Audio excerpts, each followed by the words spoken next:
Acum aș dori să o prezint pe colega noastră, Adriana Apostol, o prietenă foarte, foarte bună, care îi mulțumim că s-a alăturat nouă și echipei noastre și sper să vă alăturați și voi. Câteva cuvinte despre dânsa. Este profesor în învățământul preșcolar, consilier vocațional, declară pe proprie răspundere că scrie poezie din pasiune. Inspirația se naște din tot ceea ce este în jurul ei, din plimbări, vizite la muzee, galerii de artă, spectacole, creând tablouri în cuvinte. Cunoscută și internațional sub pseudonimul Adi A, membru a Societății Scriitorilor Români și cu adâncă convingere că poezia este terapie pentru suflet. Doresc să enumăr câteva dintre operele sale. În suflet port un curcubeu, Călătorie în universul iubirii, Ghicitor despre animăluțe și vietăți mici, pentru voi, pitici, și alte volume pe care le are în lucru. Draga noastră prietenă și parteneră, în noile noastre proiecte Pieri și păstrătoarea caietului de consemnări, o să avem și momentul ăsta puțin mai târziu, și memorii în jurnal al timpului prezent și viitor din evenimentele noastre culturale, artistice. Dânsa ne va vorbi despre 1 decembrie și despre ai noștri strămoși care au luptat vitejește. Doamna Adriana Apostol.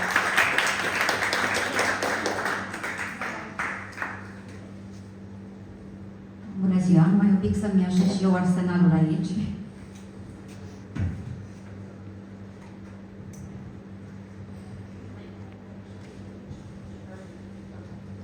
Mă bucur că ați ales ca în această zi să fiți alături de noi. O zi foarte importantă, sărbătoarea noastră națională, 1 decembrie, Ziua Națională a Românilor, a României. Pentru noi este mare lucru că dumneavoastră rezonați cu noi, că ați dorit să împărtășiți aceleași trăiri românești alături de noi. De aceea sperăm ca acest eveniment să vă atingă sufletul și să plecați cu o amintire frumoasă de la acest eveniment din această locație. Eu am pregătit pentru dumneavoastră un scurt material legat de sărbătoarea de 1 decembrie, după care am să evoc doi mari autori, doi mari scriitori pe care îi iubim și am să le citesc din versuri. E vorba despre Adrian Păunescu și Radu Gir, dar nu numai, urmând ca la sfârșit să vă citesc și una din creațiile mele legate de această sărbătoare de 1 decembrie. Am să încep cu materialul pe care eu l-am intitulat 1 decembrie. Ne amintește de ai noștri strămoși ce s-au luptat vitejește.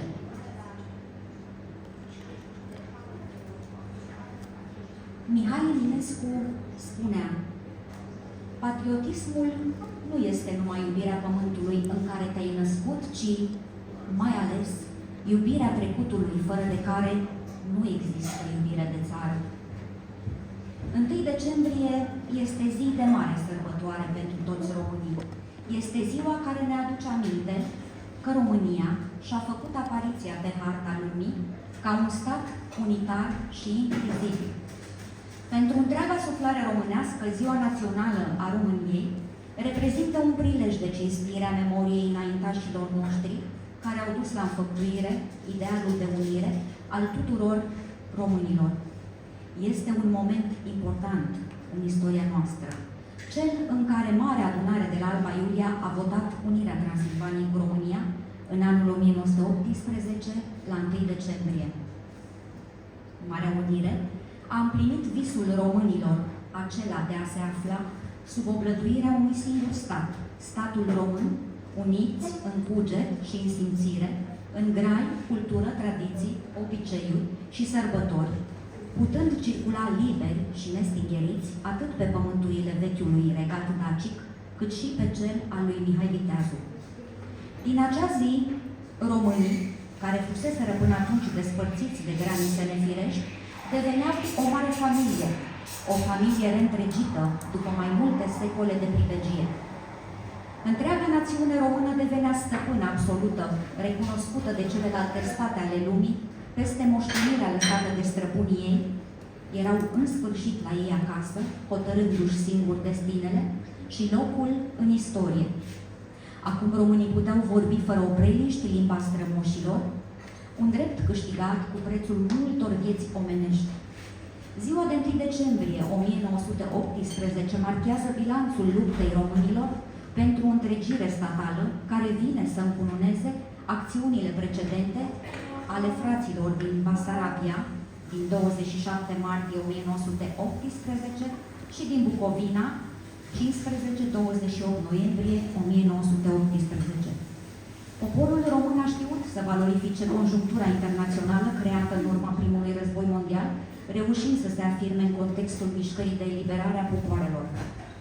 Unirea provinciilor românești sub un singur steag, un singur nume și un singur conducător a fost rezultatul unui proces de lungă durată, cea mai veche încercare de unire cunoscută de istoria locuitorilor spațiului Carpato-Danubiano-Pontic, având loc în urmă cu mai bine de 2000 de ani, sub conducerea lui Burebista, liderul getodacilor. Vechea populație locuitoare a acestui spațiu avea să formeze primul stat care se întindea pe toată suprafața României de astăzi. Unirea din timpul regelui Getodac a constituit o moștenire simbolică la care se vor raporta și la care vor visa toți liderii care s-au perindat la conducerea diferitelor provincii românești.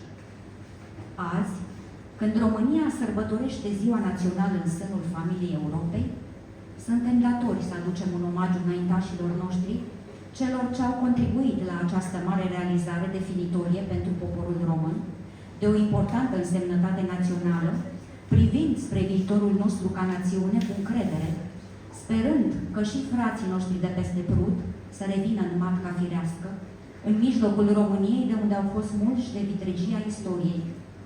Din acest punct de vedere, 1 decembrie ar putea fi și un moment de reflexie asupra idealurilor noastre, ca națiune, ca cetățenii acestei țări.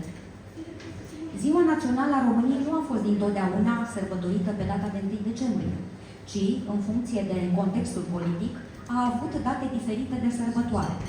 Spre exemplu, între anii 1861 și 1866, Ziua Națională a României a fost sărbătorită pe 24 ianuarie, fiind denumită Ziua Micii Uniri.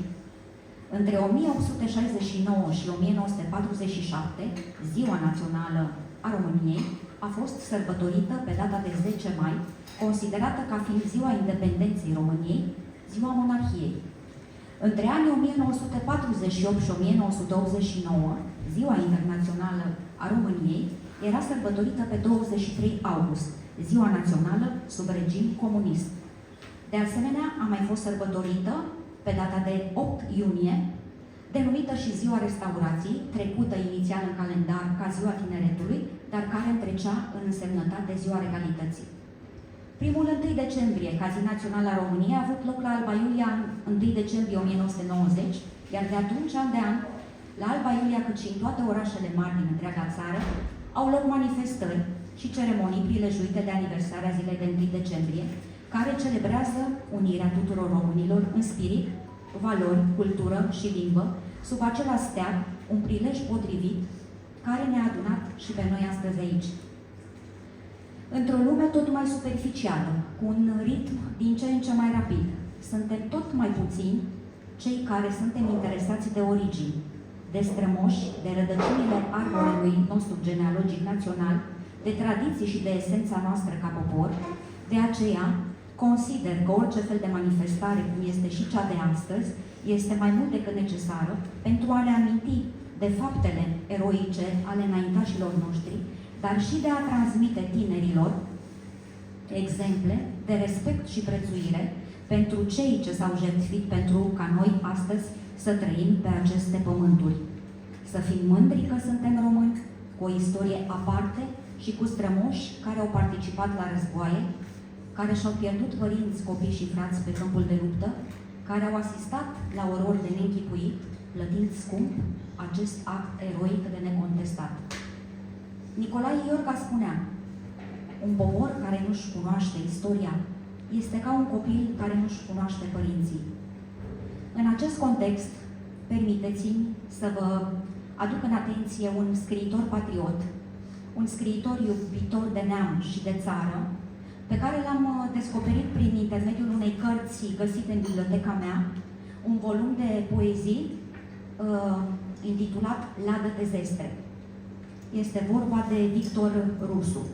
Și am să vă citesc câteva date biografice despre Victor Rusu.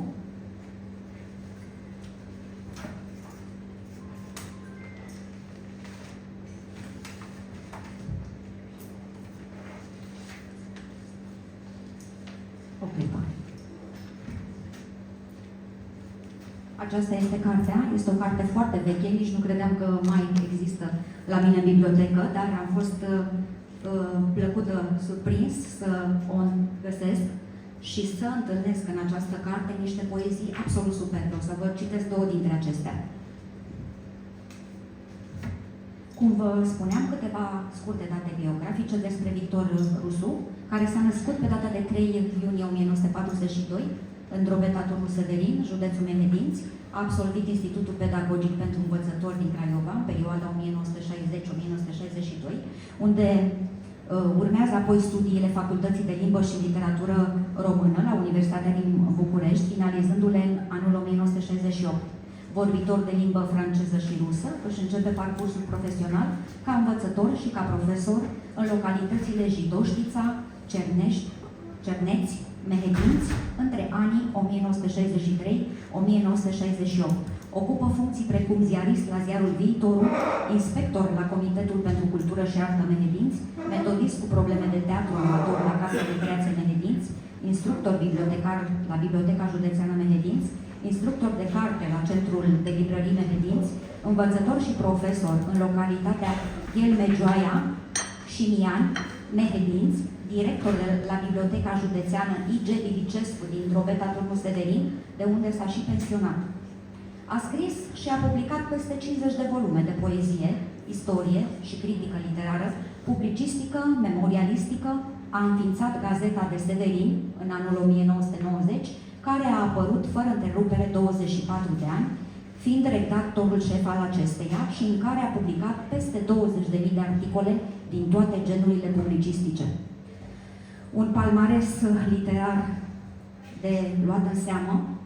Am să vă citesc și câteva dintre titlurile volumelor pe care Victor Rusu le-a scris de-a lungul timpului. Argheziana, Dor de statui, Orșova, Bandit tioist la 9 ani, Ștefan, Domn cel Mare, Aer de tulnice, Mărgăritarele ierbii, Însemnări mehedințene, Poeți mehedințeni, Nicolae Bălcescu, Turle împărătești, Preacurat într-un păcat, Podul lui Traian, Vlad Țepeș, Voievodul stelar, Ada Caleh, Poeme în proză, Imnuri dacice, O cronică a luptelor daco-romane, Prețul mântuirii, Haitucul Pătru Mantu, Vom trece luptând Carpații, Poemele Marii Uniri, Nicolae Bălcescu, Poemele Oltului și Ladă de zestre, din care urmează să vă citesc două dintre creațiile lui.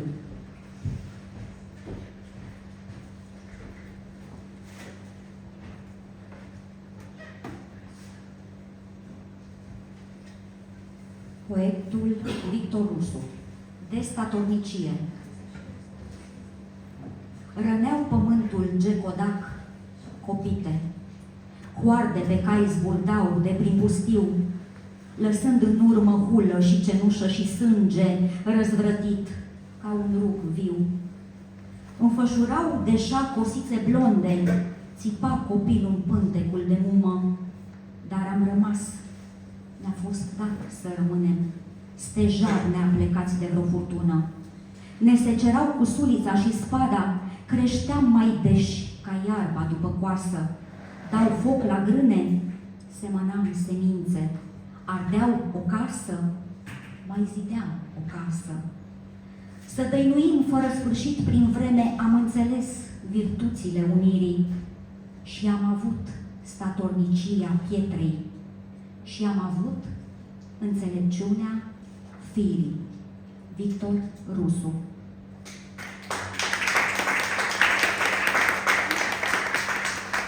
Și cea de-a doua poezie din acest volum Leagă de zestre, Rădăcini de țară.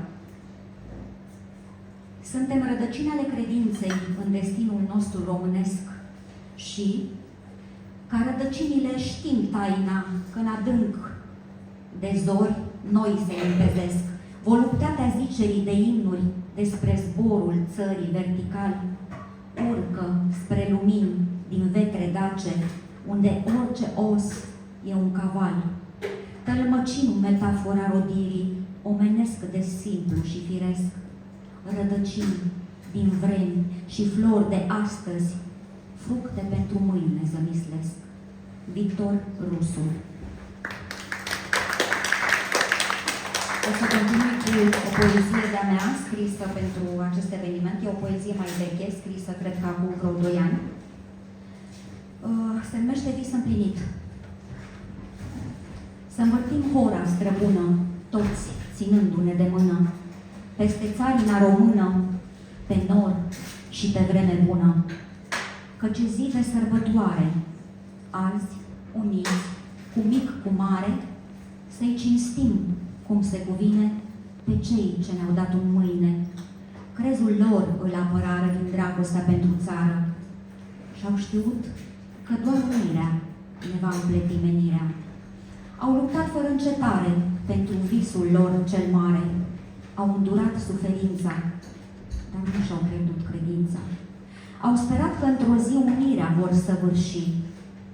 Nu-i în bani ce-au pătimit. Azi, visul e împlinit. Versul Adriana Apostol. Și așa cum v-am promis, ultimele 2 poezii, imn pentru România Mare, scrisă de Adrian Păunescu. Încep cu ea.